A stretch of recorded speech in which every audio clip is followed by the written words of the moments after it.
안녕하세요. 추나야담입니다. 좋아요와 구독 해주시면 감사합니다.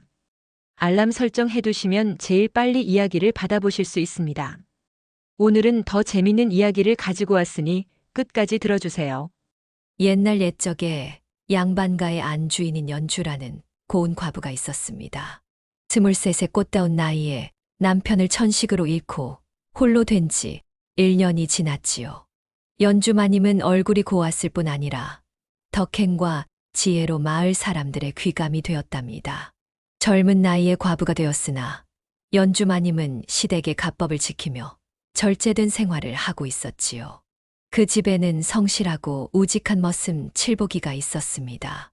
칠복이는 마님보다 2살이 많은 25으로 어린 시절부터 그 집에서 일해온 믿음직한 일꾼이었답니다. 날카로운 눈매와 단단한 체격으로 일도 잘하고 주인 집에 충성을 다했지요. 칠보가 뒷마당 장작 좀 패서 부엌에 갖다 놓거라. 네, 마님. 지금 바로 해드리겠습니다. 칠복이는 언제나 연주마님의 말씀에 공손히 대답하고 부지런히 일했습니다. 마님은 칠복이의 성실함을 믿고 집안일을 맡기셨지요. 그러나 연주마님에게는 아무에게도 말 못할 고민이 있었습니다. 남편을 여인 후 젊은 몸이 자꾸만 그리움에 아파하기 시작한 것이지요. 처음에는 단순한 외로움이라 생각했지만 점점 밤이면 가슴이 두근거리고 아랫배가 간질간질해지는 이상한 느낌이 찾아왔답니다. 아이고, 서방님 어찌 저를 두고 이리 먼저 가셨습니까? 연주마님은 스스로를 책망하며 더욱 엄격하게 절제하려 했습니다. 어느 깊은 밤 도저히 잠을 이룰 수 없어 이불 속에서 뒤척이던 마님은 달빛이 새어 들어오는 방 안에서 남편이 선물했던 비단 베개를 꼭 끌어안았지요. 그 베개에 얼굴을 묻고 부드러운 감촉을 온몸으로 느끼며 마음속 깊은 그리움을 달래보았답니다. 연주마님은 그 베개를 다리 사이에 끼워 다리로 꽉 끌어안았어요. 그 후로 연주마님은 가끔씩 밤이면 달빛이 스며드는 방 안에서 비단 베개와 수건을 친구 삼아 자신만의 위안을 찾곤 했답니다. 그런데 하루는 칠복이가 마님의 방 앞을 지나가게 되었습니다. 마님이 평소보다 늦게까지 등불을 켜고 계셔서 혹시 몸이 편찮으신가 걱정이 되었던 것이지요. 마님, 편찮으십니까? 제가 뭐 도와드릴 일은 없으신지요? 칠복이는 방문 앞에서 조심스레 물었습니다. 하지만 대답이 없었지요. 그저 희미한 신음소리와 비단천이 스치는 소리만 들려왔을 뿐입니다. 아니, 마님이 아프시기라도 한 거면 어쩌지? 칠복이는 걱정이 되어 살짝 문틈으로 안을 들여다보았답니다. 그리고 그 순간 칠복이는 깜짝 놀랬지요. 달빛에 비친 마님의 고운 얼굴은 평소와는 다른 표정을 짓고 있었습니다. 마님은 남편의 옷이 담긴 옷가지와 비단 베개를 다리 사이에 꽉 끼고 몸을 떨고 계셨지요. 칠복이는 얼른 고개를 돌리고 자리를 피했습니다. 가슴이 쿵쾅거리고 얼굴이 화끈거렸지요. 아이고, 이런 실례를. 내가 무슨 짓을 한 것인가? 그날 밤 칠복이는 도무지 잠을 이룰 수 없었습니다. 마님의 모습이 자꾸만 떠올라 가슴이 뛰고 얼굴이 달아올랐지요. 마님의 아름다운 모습에 자신도 모르게 마음이 끌렸던 것입니다. 하지만 칠복이는 결심했습니다. 마님의 체면을 위해 아무 일도 없었던 것처럼 행동하기로 말입니다. 다음 날 아침 연주마님과 칠복이는 우물가에서 마주치게 되었습니다. 마님은 평소와 다름없이 행동했지만 칠복이는 얼굴이 붉어지며 고개를 숙였지요. 칠보가, 웬일로 얼굴이 그리 붉으냐? 혹시 열이라도 있는 것이냐? 아닙니다, 마님. 아침 공기가 차서 그런 것 같습니다. 칠복이는 더듬거리며 대답했습니다. 칠보가, 장독대 주변 좀 청소해라. 네, 마님. 지금 바로 하겠습니다. 칠복이가 일을 하러 가면 마님은 얼른 다른 방향으로 사라졌습니다. 칠복이가 마당에 있으면 마님은 안채에만 있었고 마님이 정원에서 나오면 칠복이는 바깥채로 피했지요. 그렇게 두 사람은 서로를 피하기 시작했답니다. 사실 연주 마님은 알고 있었습니다. 그날 밤 칠복이가 자신을 보았다는 것을 말이지요. 방문 틈으로 비치는 달빛에 칠복이의 그림자가 비쳤던 것입니다. 처음에는 부끄러워 어찌할 바를 몰랐지만 한편으론 아랫배가 간질간질 설레었어요. 칠복이는 나를 어떻게 생각할까? 마님은 밤마다 생각했습니다. 과부의 몸으로 젊은 머슴을 향한 마음을 품어도 될지 고민이 깊어갔지요. 마님 내에는 칠복이 외에도 옥분이라는 몸종이 있었어요. 칠복 오빠 이것 좀 드세요. 제가 몰래 떡 좀 가져왔어요. 옥분이는 종종 칠복이에게 음식을 가져다 주며 호의를 베풀었습니다. 고맙구나, 옥분아. 네가 매번 이렇게 챙겨주니 고맙구나. 그러던 어느 날 옥분이는 이상한 광경을 목격하게 되었습니다. 칠복이가 마님의 방 앞에서 서성이다 문틈으로 안을 들여다보는 모습이었지요. 그리고 그 후로 칠복이가 마님을 볼 때마다 얼굴이 붉어지고 마님 역시 칠복이를 피하는 듯한 모습을 보게 되었답니다. 혹시 칠복 오빠가 마님을 옥분이의 가슴에 질투의 불꽃이 피어올랐습니다. 옥분이는 사실 칠복이를 몰래 연모하고 있었어요. 옥분이는 칠복이도 자신을 좋아한다고 생각했죠. 다음 주에 내가 남쪽 산자락에 있는 절에 다녀와야겠다. 선조들의 위패를 모신 곳이라 1년에 한 번은 제사를 올려야 하느니라. 그리고는 칠복이를 불러 말씀하셨지요. 칠복아, 나와 함께 절에 갔다 오자꾸나. 길이 험하니 든든한 사내가 필요하구나. 네, 마님. 제가 잘 모시겠습니다. 칠복이는 단둘이 마님과 먼 길을 가게 된다니 기쁘면서도 두려웠지요. 그 모습을 지켜보던 옥분이가 나섰어요. 마님 제가 따라가면 어떨까요? 마님의 옷까지도 챙겨야 하고 음식도 준비해야 하니 저숫기 없는 칠복이가 어떻게 마님 수발을 들겠어요? 옥분이가 슬쩍 제안했습니다. 하지만 마님은 고개를 저었지요. 아니다, 옥분아. 너는 집을 지키고 있거라. 내가 없는 동안 집안일을 잘 보살펴야 할 것이다. 마님은 단정하게 차려입고 칠복이는 짐을 지고 길을 나섰지요. 초여름의 햇살이 두 사람을 비추었습니다. 길이 험하니 조심하거라, 칠복아. 네, 마님. 걱정 마십시오. 두 사람은 산길을 따라 올라갔습니다. 때로는 가파른 길에서 칠복이가 마님의 손을 잡아주기도 하고 때로는 작은 개울을 건널 때 마님을 안아주기도 했지요. 그럴 때마다 두 사람의 얼굴은 붉어지고 가슴은 두근거렸답니다. 마님, 잠시 쉬었다 가시지요. 여기 그늘이 좋습니다. 중턱쯤 올라왔을 때 칠복이가 큰 바위 그늘을 가리켰습니다. 마님은 고개를 끄덕이고 바위에 앉았지요. 칠복이는 준비해온 물을 마님께 건넸습니다. 고맙구나, 칠복아. 마님이 물을 마신 후 갑자기 불편한 기색을 보였습니다. 몸을 비틀거리며 안절부절 못하는 모습이었지요. 마님, 어디 편찮으십니까? 아니, 그게 소피가 마렵구나. 잠시 저쪽으로 가야겠구나. 마님이 수줍은 목소리로 말했습니다. 소피가 마려우셨던 것이지요. 칠복이는 얼른 고개를 돌렸습니다. 네, 마님. 제가 이쪽에서 기다리겠습니다. 마님은 조금 떨어진 덤불 뒤에 앉았습니다. 칠복이가 볼세라 조심조심 치마를 걷어 올렸지요. 한참을 기다리던 칠복이는 갑자기 비명소리를 들었지요. 으악, 뱀이다. 마님의 다급한 목소리에 칠복이는 즉시 달려갔습니다. 덤불을 헤치고 들어가니 마님이 치마를 들고 소피를 누던 중이었고 그 앞에는 작은 뱀이 기어가고 있었지요. 마님, 칠복이는 주변에 있는 나뭇가지를 얼른 잡아들어 뱀을 들어 올렸어요. 그러고선 뱀을 꽉 잡았어요. 뱀은 축 늘어졌지요.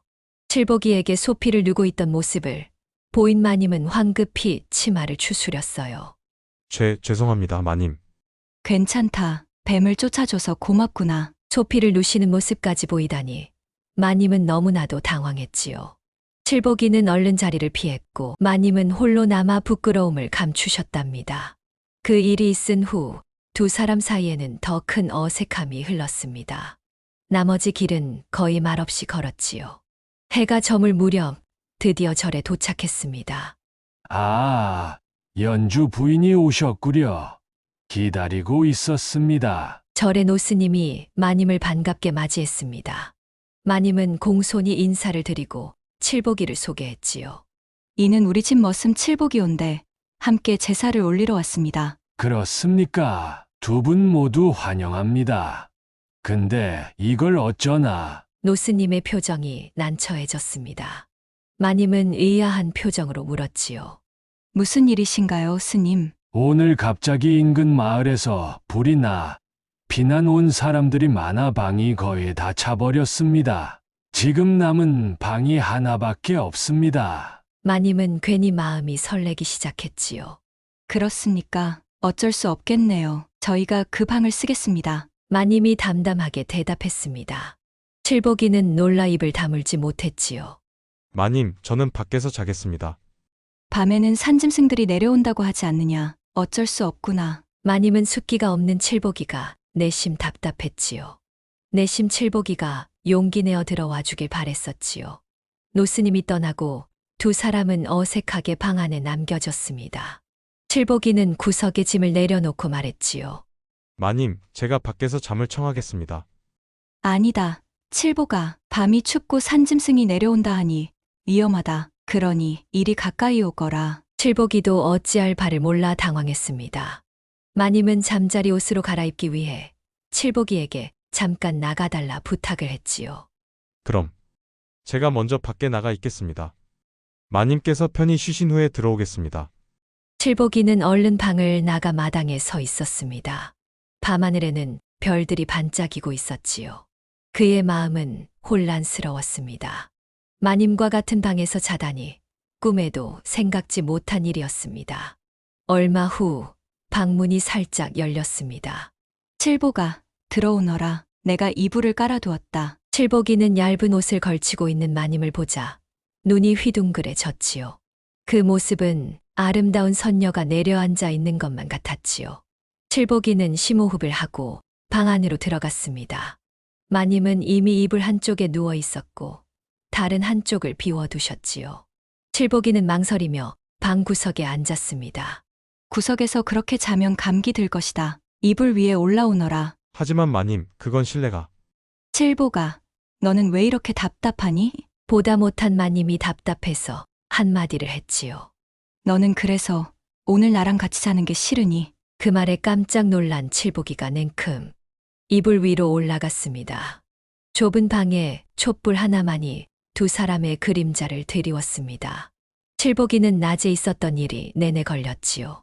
마님이 소피 누는 모습을 들켰으니 얼마나 당황했을지 내심 너무 죄송했어요. 마님, 저는 아무것도 본 적이 없습니다. 오직 마님의 안전만을 걱정했을 뿐입니다. 괜찮다. 넌 날 도와주려 그런 것이잖니. 마님은 저리도 마음씨가 넓은 칠복이에게 점점 더 빠지기 시작했어요. 다음 날 아침 밝은 햇살이 방 안으로 쏟아져 들어왔습니다. 칠복이가 먼저 눈을 떴지요. 마님은 아직 곁에서 평화롭게 자고 계셨습니다. 칠복이는 그런 마님의 얼굴을 빤히 쳐다보다 이내 정신을 차리곤 얼른 일어나 밖으로 나갔습니다. 아침 일찍 일어나셨군요. 잘 주무셨습니까? 노스님이 마당에서 칠복이를 맞이했습니다. 칠복이는 부끄러움에 얼굴이 붉어졌지요. 네, 잘 잤습니다. 오늘 제사를 지내실 텐데 준비를 도와드릴까요? 감사합니다, 스님. 칠복이는 노스님을 따라 제사 준비를 도왔습니다. 마님이 일어나시기 전에 모든 준비를 마치고 싶었지요. 얼마 후 마님도 나오셨습니다. 어젯밤의 어색함은 없었지만 두 사람의 눈빛에는 무언가 달라진 것이 있었답니다.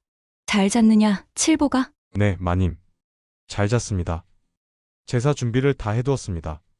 마님은 고마움의 눈빛으로 칠복이를 바라보았습니다. 그리고 함께 조상님들께 정성껏 제사를 올렸지요. 제사를 마치고 두 사람은 다시 산길을 내려가기 시작했습니다. 전날과는 달리 이제는 더 편안하게 대화를 나누며 길을 걸었지요. 마님, 조심하십시오. 이 길이 미끄러워 보입니다. 칠복이는 마님의 손을 자연스럽게 잡아주었습니다. 마님도 거부하지 않으셨지요. 두 사람의 손이 맞닿은 그 순간 서로의 마음도 더 가까워진 듯 했습니다. 한참을 내려가다 보니 어제 그 뱀을 만났던 장소에 도착했습니다. 두 사람은 서로 눈빛을 교환했지요. 칠복이는 다시금 마님의 소피 누던 모습이 생각나 얼굴이 시뻘개졌지요. 하지만 마님의 눈엔 고마움이 가득했습니다. 두 사람은 다시 길을 계속 내려갔지요. 절에서 돌아온 후 칠복이는 평소처럼 마당에서 장작을 패고 있었습니다. 옥분이가 물동이를 들고 다가왔지요. 오빠 절에서 잘 다녀오셨어요? 그래, 별일 없이 잘 다녀왔다. 칠복이는 짧게 대답했습니다. 그러자 옥분이는 칠복이 곁에 앉아 말을 이었지요. 절에 갔다가 뭐 특별한 일은 없었어요? 마님과 둘이. 옥분이의 눈빛에 호기심이 가득했습니다. 칠복이는 잠시 장작 패는 손을 멈추고 옥분이를 바라보았지요. 특별한 일이라니? 그저 제사 올리고 왔을 뿐이다. 정말요? 마님과 단둘이 있었는데 아무 일도 없었다고요? 옥분아, 무슨 말을 하려는 거냐? 옥분이는 잠시 망설이더니 갑자기 울먹이며 말했습니다. 오빠. 사실 전 오빠가 저를 좋아하는 줄 알았어요. 옥분이는 칠복이의 눈치를 살피며 계속 이야기를 꺼냈어요. 뭐라고? 칠복이는 깜짝 놀랐습니다. 옥분이가 자신을 오해하고 있었다는 것을 전혀 몰랐던 것이지요. 오빠 저 좋아하시잖아요? 왜 마음을 숨기세요? 옥분이의 목소리가 높아졌습니다. 그녀는 갑자기 손에 들고 있던 물동이를 내려놓고 칠복이의 가슴을 밀쳤지요. 옥분아, 진정해. 뭔가 오해가 있었던 것 아니야? 옥분이의 울음소리가 마당에 울려 퍼졌습니다. 칠복이는 어찌할 바를 몰라 그저 서 있었지요. 무슨 일이냐? 마님의 목소리에 두 사람은 깜짝 놀라 돌아보았습니다. 마님이 안채에서 나오고 계셨지요. 옥분이는 얼른 눈물을 닦고 고개를 숙였습니다. 아무것도 아닙니다, 마님. 제가 실수로 물을 엎질러서. 옥분이는 서둘러 변명했습니다. 마님은 의심스러운 눈빛으로 두 사람을 바라보셨지요. 그런 것 치고는 목소리가 너무 크구나. 옥분아, 내가 울고 있었느냐? 마님, 칠복 오빠랑 두 분 좋아하시는 사이세요? 마님은 한숨을 내쉬셨습니다. 그리고 두 사람에게 말씀하셨지요. 두 사람 다 내 처소로 오너라. 옥분이는 마음이 진정이 되지 않았지만 터벅터벅 마님 뒤를 따라갔지요. 옥분아, 나랑 칠복이가 둘이 좋아하는 사이라니. 그게 무슨 말이야? 칠복 오빠랑 마님이랑 두 분의 눈빛을 봤어요. 하지만 칠복 오빠는 저를 좋아한단 말이에요. 칠복이가 당황해하며 옥분이를 바라보았어요. 아니, 옥분아, 나는 너를 좋아하지 않아. 마님 앞이라고 거짓말 하지 마세요. 옥분이는 그야말로 막무가내였어요. 그러고선 그대로 자리를 박차고 나가버렸어요. 칠복이가 그녀를 따라 뛰었습니다. 하지만 옥분이는 이미 대문을 열고 밖으로 뛰쳐나간 뒤였지요. 어둠 속으로 그녀의 모습이 사라졌습니다. 칠복이는 걱정스러운 표정으로 마님에게 돌아왔습니다. 어떡하죠, 마님? 밤이 이렇게 깊은데. 마님도 걱정이 되셨습니다. 밤중에 젊은 여인이 혼자 밖에 나가 있는 것은 위험했지요. 칠복아, 너는 동쪽으로 가거라. 나는 다른 하인들과 함께 서쪽을 살펴보겠다. 하지만 마님께서 직접 나가시면 지금은 그럴 때가 아니다. 두 사람은 서둘러 옥분이를 찾아 나섰습니다. 어둠 속에서 불빛을 밝히며 그들은 옥분이의 이름을 부르며 찾아 헤맸지요. 그날 밤 옥분이를 무사히 찾아 집으로 돌아온 후 모두가 각자의 방으로 돌아갔습니다. 하지만 칠복이는 도무지 잠을 이루지 못했지요. 마당을 서성이던 그때 우연히 뒤뜰에서 홀로 앉아 계신 마님을 발견했습니다. 마님, 아직 주무시지 않으셨습니까? 아, 칠복아, 나도 잠이 오지 않아. 이렇게 밖에 나와 있었단다. 칠복이는 조심스레 마님 곁에 앉았습니다. 달빛이 고요히 내리쬐는 정원에서 두 사람은 처음으로 마음을 열고 이야기를 나누기 시작했지요. 오늘 일로 마음이 많이 어지러우셨겠습니다. 그러게, 넌 너무 인기가 많구나? 칠복이가 당황스러운 듯 두 손을 저었어요. 마님, 감히 제가 이런 말을 해도 될지 모르겠지만 저는 마음속에 마님 한 분밖에 없어요. 두 사람의 눈빛이 깊이 마주쳤습니다. 말로 표현하지 않아도 그들의 마음은 이미 서로를 향해 있었지요. 비록 두 사람 사이에는 신분의 벽이 있었지만 진심으로 서로에게 사랑을 고백했어요. 그날 밤 두 사람은 오랫동안 이야기를 나누었습니다. 마님은 이날 이후 더 이상 혼자 베개를 꺼내 외롭게 밤을 지샐 날도 없어졌지요. 날이 밝아올 무렵 두 사람은 서로에게 더 가까워져 있었습니다. 비록 세상의 눈은 피해야 했지만 그들만의 비밀스러운 만남은 계속되었답니다. 그런데 어느 날 마님의 시댁에서 갑작스러운 편지가 도착했습니다. 돌아가신 남편의 제삿날에 모두가 모이니 마님도 참석하라는 내용이었지요. 마님은 칠복이를 데리고 가기로 결정했습니다. 칠보가 내일 나와 함께 남편의 시댁에 가야겠다. 제사상을 차릴 일이 많을 테니 내 도움이 필요하구나. 네, 마님. 말씀대로 하겠습니다. 다음 날 두 사람은 마차를 타고 시댁으로 향했습니다. 그곳에 도착했을 때 이미 많은 친척들이 모여 있었지요. 마님은 공손히 인사를 드리고 칠복이는 짐을 나르며 일을 도왔습니다. 제사 준비가 한창일 때 마님의 시누이가 마님을 찾아왔습니다. 오랜만이구려. 잘 지내셨소? 마님의 남편이 살아있을 적 시누이는 늘 마님을 시샘했었지요. 그래서 어딘가 한 구석이 늘 불편한 존재였어요. 네, 덕분에요. 시누이도 안색이 좋아 보이십니다. 그런데 말이오, 저 머슴이 아주 일을 잘하는 것 같구려. 어디서 구했소? 마님은 시누이의 시선이 칠복이를 향하고 있음을 눈치챘습니다. 오래전부터 우리 집에서 일하던 머슴이지요. 성실하고 믿음직한 아이랍니다. 그래. 우리 집에도 그런 머슴이 필요한데. 혹시 우리 집에 보내주지 않겠소? 마님은 깜짝 놀랐습니다. 칠복이를 다른 집에 보낸다니 상상조차 할 수 없는 일이었지요. 그건 좀 어렵습니다. 우리 집에서도 꼭 필요한 일꾼이라. 에이, 동서도 이제 혼자 사시는데 무슨 큰일이 있다고 그러시오? 우리 집은 지금 큰 농사를 짓고 있어 일손이 많이 필요하답니다. 마님은 난처한 표정을 지었습니다. 시누이의 말도 일리가 있었지만 칠복이를 보낼 수는 없었지요. 하지만 거절하면 의심을 살 수도 있었습니다. 조금 생각해보고 말씀드리겠습니다. 그날 밤 마님은 칠복이에게 이 이야기를 전했습니다. 칠복이는 고민에 잠긴 듯 했지요. 마님. 제가 가야 한다면 가겠습니다. 그럴 리가 있겠니, 칠보가. 하지만 시누이의 요청을 그냥 거절하기도 어렵구나. 두 사람은 깊은 고민에 빠졌습니다. 이 상황을 어떻게 해결해야 할지 막막했지요. 다음 날 제사가 끝나고 식사 자리에서 시누이가 다시 말을 꺼냈습니다. 동서 생각해보셨소? 그 머슴 말이오. 모든 친척들의 시선이 마님에게 향했습니다. 마님은 침착하게 대답하셨지요. 네, 생각해보았습니다만 안타깝게도 칠복이는 우리 집 고나리의 유언에 따라 절대 다른 집으로 보낼 수 없답니다. 유언이라니요? 네, 남편이 돌아가시기 전 칠복이에게 집안의 제사를 잘 모시라는 유언을 남겼습니다. 그 아이는 어릴 적부터 집에서 자란 아이라 남편도 많이 아꼈지요.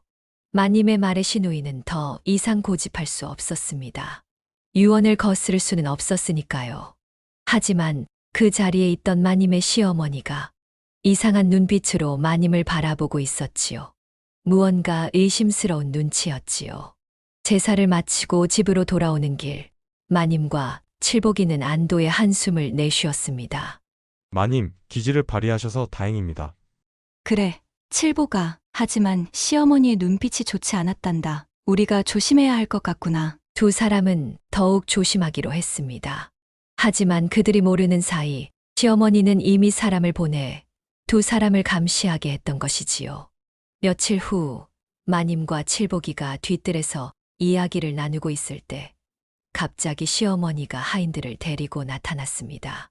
며느리, 이것이 웬일이냐? 감히 머슴과. 마님과 칠복이는 깜짝 놀라 일어섰습니다. 마님은 침착하게 대응하셨지요. 어머님, 오해하지 마십시오. 저는 단지 칠복이에게 내일 할 일을 지시하고 있었을 뿐입니다. 그런 일을 이 늦은 밤에 더구나 단둘이 내 너가 누굴 만나던 어찌할 바는 아니나 천미는 아니 된다. 상황이 심각해졌습니다. 시어머니의 눈에는 분노가 가득했고 마님은 난처한 상황에 처했지요. 그때 칠복이가 용기를 내어 앞으로 나섰습니다. 노부인께 죄송합니다. 실은 제가 마님께 부탁드린 일이 있었습니다. 무슨 부탁? 제가 곧 장가를 들려고 하는데 그 일로 마님께 조언을 구하고 있었습니다. 시어머니는 의외의 대답에 잠시 당황했지요. 칠복이는 계속해서 말을 이었지요. 마을의 옥분이라는 처녀와 혼인하려고 하는데 준비할 것이 많아 마님께 도움을 청했습니다. 마침 옥분이의 부모님도 마님의 허락을 구하고 싶어 하셨어요. 시어머니는 의심스러운 눈빛으로 두 사람을 번갈아 보았습니다. 그리고 잠시 생각한 후 말씀하셨지요. 그렇다면 내가 직접 그 혼사를 주선해주마. 살아생전 아들이 너를 특별히 부탁했다 하니 내 그 정도는 해주마. 언제 옥분이의 부모를 만날 수 있느냐? 칠복이는 갑자기 땀이 흘렀습니다. 거짓말이 들통날 위기였지요. 하지만 마님이 재빨리 나섰습니다. 어머님, 옥분이는 고아랍니다. 부모님이 안 계시지요. 제가 대신 혼사를 주관하려 했습니다. 그렇다면 더욱 좋구나. 내가 직접 이 혼사를 주관하겠다. 다음 달 초하루에 혼례를 올리도록 하자. 마님과 칠복이는 눈빛을 교환했습니다. 위기를 모면하긴 했지만 더 큰 문제가 생겨버렸지요. 시어머니가 떠난 후 두 사람은 절망에 빠졌습니다. 너 정말 옥분이랑 결혼할 생각이니? 칠복이는 한숨을 푹푹 내쉬었지요. 다음 날 칠복이는 옥분이를 찾아가 모든 상황을 솔직하게 설명했습니다. 옥분이는 처음에는 놀랐지만 칠복이와 마님의 곤경을 이해했지요. 거봐요 오빠는 저를 좋아하시는 게 맞잖아요? 옥분이는 잠시 생각하더니 갑자기 웃음을 터뜨렸습니다. 알았어요. 제가 도와드릴게요. 하지만 조건이 있어요. 무슨 조건? 진짜 저의 신랑이 되어주시는 거지요. 칠복이는 당황스러운 듯 아무 말을 하지 못했어요. 농이어요. 마님도 오빠도 저에게 너무 소중하니 도와드리지요. 고맙다, 옥분아. 정말 고맙다. 그렇게 옥분이의 도움으로 거짓 혼례가 준비되었습니다. 마님은 옥분이에게 고급 비단을 선물하고 칠복이는 새 집을 마련하는 척했지요. 시어머니는 이 모든 과정을 지켜보며 의심을 거두어 갔습니다. 혼례 당일 모든 것이 순조롭게 진행되는 듯했습니다. 그런데 갑자기 마을에서 큰 화재가 발생했다는 소식이 들려왔지요. 큰일 났습니다. 동쪽 마을에 불이 났습니다. 사람들이 놀라 소리쳤습니다. 모두가 화재 진압을 위해 달려갔고 혼례는 중단되었지요. 혼란 속에서 마님과 칠복이 그리고 옥분이는 눈빛을 교환했습니다. 불은 곧 진압되었지만 혼례는 연기되었습니다. 시어머니는 다음 달에 다시 오겠다고 하셨지요. 그동안 마님과 칠복이는 새로운 계획을 세워야 했습니다. 이렇게 계속 거짓말을 할 수는 없어요, 마님. 옥분이가 걱정스럽게 말했습니다. 마님도 고개를 끄덕이셨지요. 그래, 옥분아. 우리가 다른 방법을 찾아야 할 것 같구나. 결국 세 사람은 한 가지 계획을 세웠습니다. 마님이 멀리 친척이 있는 마을로 잠시 떠난다는 소식을 퍼뜨리고 그곳에서 조용히 살기로 한 것이지요. 시어머니의 간섭에서 벗어나 세 사람은 새로운 곳에서 평화롭게 살 수 있을 것이라 생각했답니다. 그리하여 마님과 칠복이 그리고 옥분이는 짐을 꾸려 멀리 남쪽 마을로 향했습니다. 그곳에서 그들은 신분의 벽을 넘어 진정한 행복을 찾아 새로운 삶을 시작했답니다. 비록 옥분이의 도움으로 마님과 칠복이는 위기를 모면할 수 있었지만 세상의 눈을 피해 숨어 살아야 했어요. 하지만 그들의 마음만큼은 늘 자유롭고 행복했지요.